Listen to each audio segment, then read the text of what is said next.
ఇది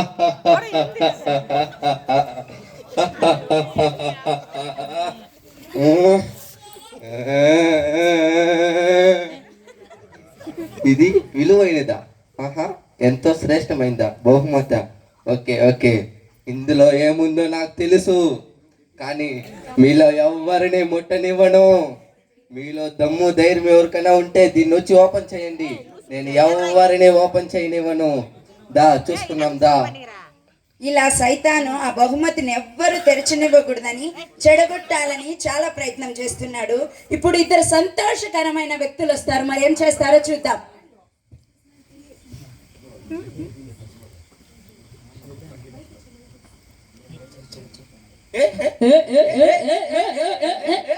ఎప్పుడు కొన్నావు మచ్చా షూ? ఓ నాయన, దీనిగా ఈ షూ 40,000 పెట్టి మొన్న కొన్నాను ఫంక్షన్ అయితే. ఇప్పుడే నీకేం కావాలా ఏంటి? కావాలి మచ్చా, బట్టే ఉందే. సరేలే, నీకు లేదా? నీకు కావాలంటే ఇస్తానులే కానీ పా. షూ బొంగులో 40,000. ఆడేడో గుడికి వెళ్ళి ఆడు కొట్టుకొని వచ్చేసింటాలే, దానిపై 40,000 అంటున్నాడే. ఏంటి ఈ పక్క ఇప్పుడంతా బ్లూటూత్ అన్ని పెట్టుకున్నావు ఏంటి?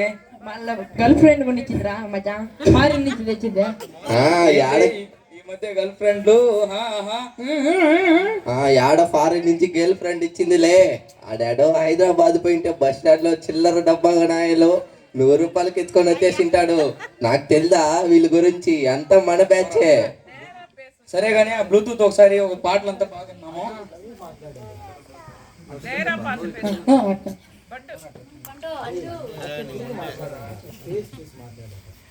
ఏంటిది?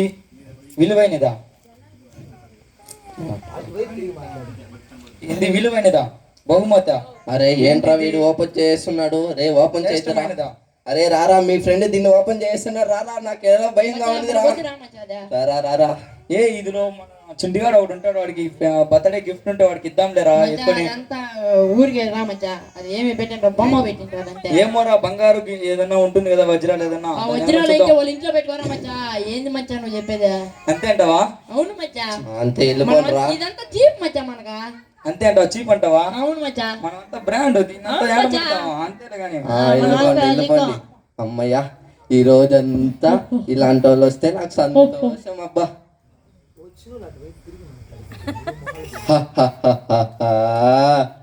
ఇలా ఇద్దరు సంతోషకరమైన వ్యక్తులు కూడా ఆ విలువైన బహుమానాన్ని తెరవకుండానే వెళ్ళిపోయారు.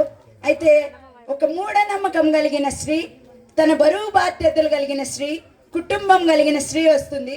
ఆమె ఏం చేస్తుందో చూద్దాం. అయ్యో, ఏంది ఇది? విలువైనది, ఎంతో శ్రేష్టమైనదా? ఏంది ఇది? కొత్తగా ఉందే. అయినా నాకు అవసరమా ఈ బహుమతి? నా భర్త ఏమో తాగేసి వచ్చి కొడతాడు, నా మొగుడు అసలు నా మాట వినడు, నా పిల్లలు అసలు నా మాటకు భయపడరు. అయినా ఈ బహుమానం నాకు అవసరం అంటారా? అయినా ఈరోజు అమావాస్య, పాడ్యమి, ఇది ఓపెన్ చేస్తే నాకేమన్నా నష్టం వస్తుందేమో భయం వేస్తుంది నాకు. కానీ తెరవాలనుంది మనసులో.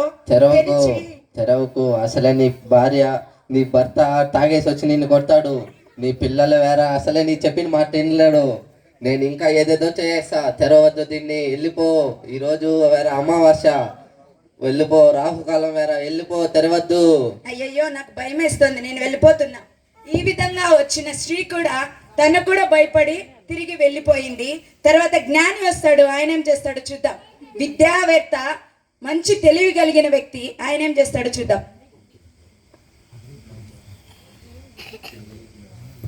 ఈ దేశంలో ఎంతో గొప్ప వాళ్ళు ఉన్నారు, గుళ్ళు గోపురాలు అంతా వెళ్తారు. నాలాగా టాలెంట్ వాళ్ళు ఎవరు లేదు ఈ దేశంలో.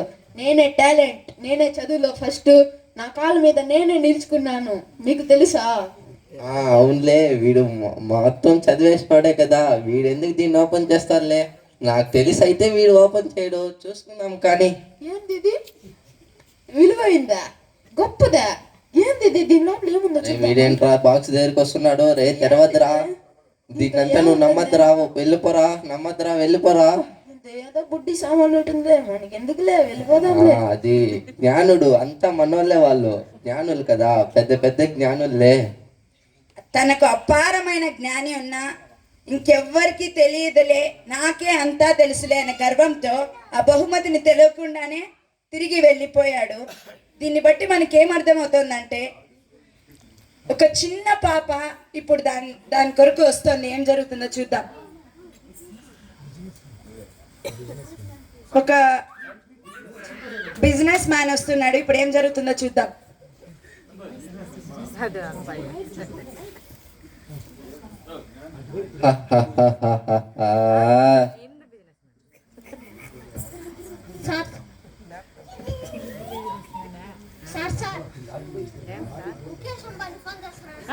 ఏంటి చెప్పు ముఖేష్ అమ్మని. ఏంది 10 లక్షల ఇచ్చేస్తాం, మనకంత చీప్ కదా. సరే ముఖేష్ అమ్మని. మన పిఓ ఉన్నాడు కదా, వాడికి అంత డీలింగ్ ఒప్పుకోండి మనోడే. సరేనా ముఖేష్ అమ్మని, బాయ్.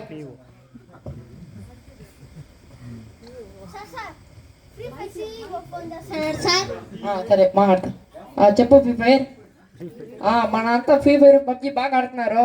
ఒక 10,000 డైమండ్లు ఇచ్చేయండి సరేనా. 10 కోట్లే కదా, మనకంతా చీప్. ఓకేనా? సరే కానీ ముఖేష్ అమ్మని, మనకంతా పిఏ అయితే అంతా చేసుకోండి సరేనా. ఉంటా పిఏ. ఈరోజు అంతా వీళ్ళు ఫ్రీ ఫైరే ఆడాలా, పబ్జీనే ఆడాలా. ఎవరు దీని దగ్గరికి రాకూడదు. మీకు కావాలంటే ఇంకా ఉచితంగా ఇస్తాను. 10,000 ఏమి 20,000 ఇస్తాను. ఎవరు చర్చికి సండే క్లాస్కి వెళ్ళకూడదు, వెళ్ళకుండా చేస్తా.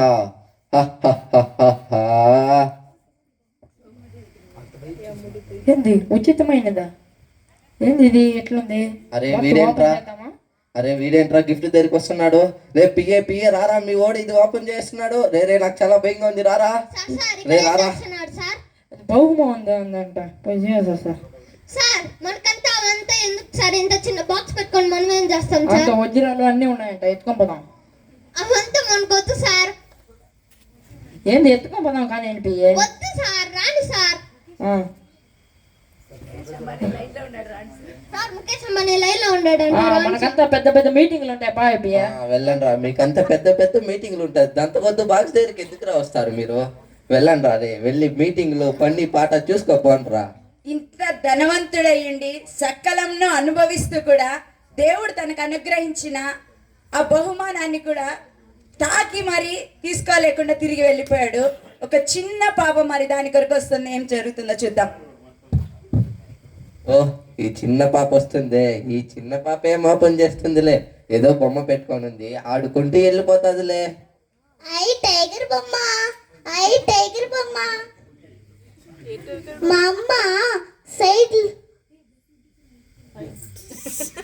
అమ్మ సైడ్ లోనే ఆడుకోమనిలా, మధ్యలోనే ఆడుకోమనింది.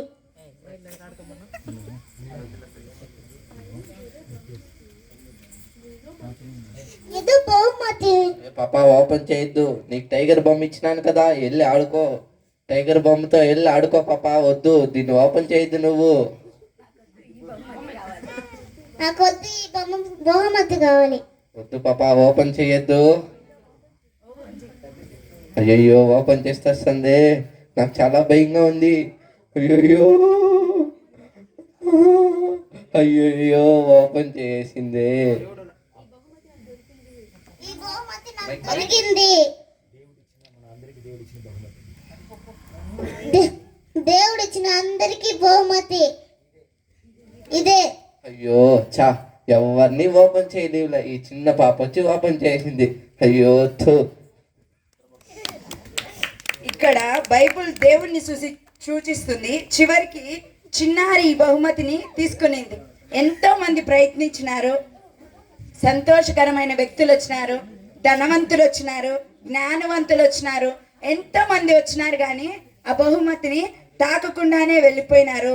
సంపన్నులు ఎంతో మంది వచ్చినప్పటికీ చిన్నారి ఆ బహుమతిని సంపాదించుకునింది. కాబట్టి దీన్ని బట్టి మీకు ఏమర్థమవుతోంది?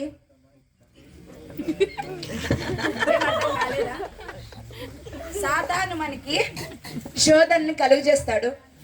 దేవుడిచ్చిన బహుమానాన్ని పొందకుండా ఆయన మన కొరకు స్వర్గం అనేది మన కొరకు ఉచితంగా ఇచ్చి ఉండగా దాన్ని నమ్మకం లేకుండా మనం పోగొట్టుకొనిచున్నాం. ఉచితమైన రక్షణను మనం పొందుకోకుండానే తిరిగి ఈ లోకం నుండి వెళ్ళిపోచున్నాం. ఆ రక్షణను మనం అందరం అనుభవించాలని దేవుడు ఈ విలువైన శ్రేష్టమైన గ్రంథాన్ని మన కొరకు రాయించి పెట్టినాడు. దీంట్లోనే ప్రతి అక్షరం మన కొరకు రాయించబడింది. ఈ అక్షరాలు మనం చదివినప్పుడు మన జీవితం మార్చబడుతుంది, మా సమస్యలు మార్చబడతాయి, మనం రూపాంతరం పొందుతాం. సీతాకోకచిలుక ఎలా ఉంటుంది? ఫస్ట్లో గొంగలి పురుగులాగా ఉన్నప్పుడు ఎలా ఉంటుంది? అందరూ దాన్ని అసహించుకుంటారు కదా. అదే సీతాకోకచిలుకగా మారినప్పుడు అందరూ దాని దగ్గరికి తీసుకొని దానితో ఆడుకుంటారు, దానితో సంతోషపడతారు. దేవుడు అలా మీరు రూపాంతరం పొంది ఆయన తెలుసుకొని ఆయన ఉచితమైన శ్రేష్టమైన వాటిని మీరు పొందుకొని ఆయనలో అభివృద్ధి పొందాలని ఆయన మనసారా కోరుకొచ్చున్నాడు. ఈ చిన్న పాపలాగా మీరందరూ ఆ శ్రేష్టమైన విలువైన గ్రంథాన్ని పొందుకోవాలని దేవుడు కోరుకొచ్చున్నాడు. Thank you.